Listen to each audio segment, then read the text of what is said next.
India की number 1 choice Bharat matrimony.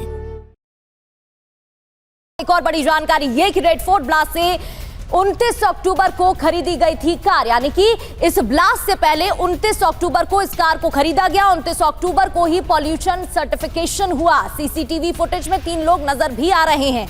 Doctor Umar ने i20 car घबराकर यूनिवर्सिटी से बाहर निकाली, क्योंकि ये यूनिवर्सिटी में ही पार्क थी। लेकिन जब इंटेलिजेंस टीम की तरफ से, पुलिस की टीम की तरफ से छापेमार कार्रवाई चल रही थी, अलग अलग शहरों में आतंक के खिलाफ शिकंजा कसा जा रहा था, उसके बाद घबराकर ये स्टेप लिया गया। तो टेरर मॉड्यूल के हैंडलर पर सूत्रों से यह खबर, मॉड्यूल का हैंडलर विदेश से ऑपरेट कर रहा था। एनआईए विदेश कनेक्शन की जांच में जुटी है। हाई ग्रेड मिलिट्री विस्फोटक का इस्तेमाल किया गया। दिल्ली ब्लास्ट की जांच में एक और बड़ा पर्दाफाश हुआ है। दिल्ली में बड़े आतंकी हमले की साजिश रची गई थी। सुरक्षा एजेंसियों ने बड़े हमले को नाकाम कर दिया। जितनी मात्रा में अमोनियम नाइट्रेट इकट्ठा किया गया था, उसको देखते हुए लगातार छापामारी, आतंकी मॉड्यूल पर शिकंजा कसा गया। एक बड़ी प्लानिंग की गई थी, लेकिन बड़ी घटना होते होते टल गई। उमर को अपनी गिरफ्तारी का डर था, जिसके बाद फरीदाबाद में रेड की वजह से उमर दिल्ली भागकर आया। सुसाइड ब्लास्ट नहीं, पैनिक अटैक। सूत्रों के हवाले से बड़ी खबर, विस्फोटक भी पूरी तरह से तैयार नहीं था। कार में बम पूरी तरह से ऑपरेशनल नहीं था। स्लोली मूविंग कार में अचानक से ब्लास्ट होता है। पूरी तरीके से तैयारी भी नहीं थी। पैनिक में आकर हड़बड़ी में यह विस्फोट हुआ, और विस्फोटक पूरी तरह से तैयार भी नहीं हो पाया था। अनप्लान्ड तरीके से घबराकर हड़बड़ी में ब्लास्ट। तो सुरक्षा एजेंसियों की चौकसी और बड़ी टेरर साजिश नाकाम हो गई। दिल्ली एनसीआर और पुलवामा में बैक टू बैक रेड हो रही थी। रेड में 3000 किलोग्राम विस्फोटक और हथियार जब्त भी हुए। डॉक्टर्स की गिरफ्तारी से टेरर मॉड्यूल ध्वस्त हो गया। विस्फोटक बरामदगी से आतंकियों पर दबाव बढ़ा। जिस तरीके से एक के बाद एक खुलासे हो रहे थे, प्रेशर बढ़ा। पैनिक में आतंकी उमर ने दिल्ली में ब्लास्ट किया। बम पूरी तरह तैयार भी नहीं था, इसलिए कम असर हुआ, लेकिन तैयारी इससे ज्यादा की थी। पैन इंडिया अलर्ट के कारण यह बड़ा हमला टल गया। विवेक हमारे सहयोगी जुड़े हुए हैं।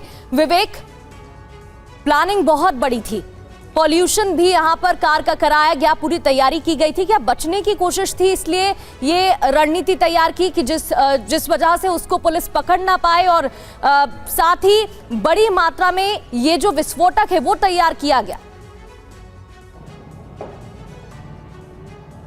देखिए, जिस तरह से पुनीत ने बताया कि 2 साल से इस पूरी प्लानिंग को अंजाम देने की जो तैयारी थी वो की जा रही थी, और साथ ही शाहीन की जिस तरह से बात की जाए, उसने साफ ये एक व्हाट्सएप ग्रुप, टेलीग्राम ग्रुप जो है वो बनाया हुआ था, और उसका काम जो है रिक्रूट करना था। वो नए युवा लोगों को जो है रिक्रूट करने का काम कर रही थी, और इसी के चलते वो लगातार जो है नए नए लोगों से संपर्क में थी, कई डॉक्टर्स के संपर्क में थी।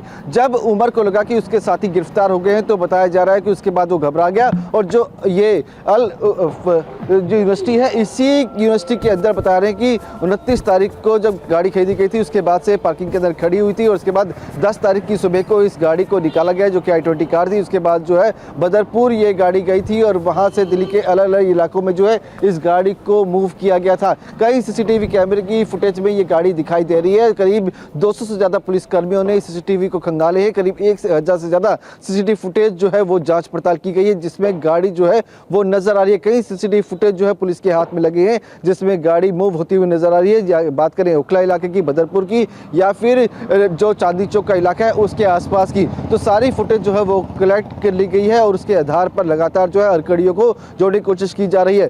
उमर के बारे में यह बताया जा रहा है कि जब उसके साथी गिरफ्तार हो गई थी, तो उसके बाद पुलिस जांच एजेंसी को शक है कि वो उसे खौफ हो गया था कि वो गिरफ्तार हो जाएगा। इसी के चलते वो लगातार जो है मूवमेंट कर रहा था, गाड़ी लेकर जगह जगह दिल्ली के इलाके में जा रहा था, और पूरी तरह से ये जो विस्फोटक था वो तैयार नहीं था, और अचानक ये ब्लास्ट हो गया, जिसके चलते जो है इस उमर की में मौत हुई। फिलहाल पूरे मामले की तफ्तीश करते हुए पुलवामा तक जांच पहुंच चुकी है। फरीदाबाद पुलिस भी लगातार यूनिवर्सिटी के अंदर जाती है, और कई फला यूनिवर्सिटी में थी। अल-फला यूनिवर्सिटी की और लोगों को क्या भनक थी, क्या इस प्लानिंग के बारे में पता चला, पूछताछ में क्या क्या अब तक सामने आया, लौटूंगी आपके पास एक बार फिर से। लेकिन इस बीच बड़ी जानकारी, डॉक्टर शाहीन 2 साल से प्लानिंग कर रही थी। पूछताछ में शाहीन शाहिद का कबूलनामा भी सामने आया। बड़े आतंकी हमले को अंजाम देने की साजिश थी। एजेंसी लगातार शाहीन से पूछताछ कर रही है।